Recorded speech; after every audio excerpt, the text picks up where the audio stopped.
प्रकरणातील मुख्य आरोपी शीतल तेजवानीला 11 डिसेंबरपर्यंत पोलीस कोठडी सुनावण्यात आली आहे।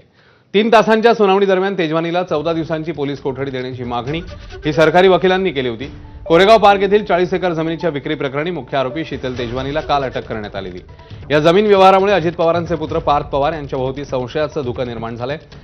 1800 कोटींची जमीन अवघ्या 300 कोटीत विकत घेतल्याचा आरोप पार्थ पवारांवर आहे।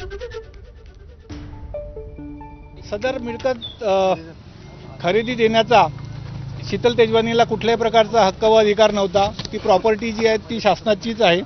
प्रॉपर्टी जी आहे 1955 पासून आतापर्यंत शासनाच्याच ताब्यात आहे। आरोपींच्या ताब्यात ती कधीही नव्हती।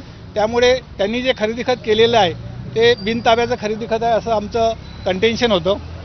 सदरची मिळकत जी आहे ती 1200 कोटीपेक्षा जास्त किमतीची आहे। पण हे जे आरोपी आहे त्यांनी ती प्रॉपर्टी 300 कोटी असल्याचं खोटेपणा नमूद केलं। ते कोर्टाच्या निदर्शनास आम्ही आणून दिलेलं आहे। दरम्यान अमेडिया कंपनीचे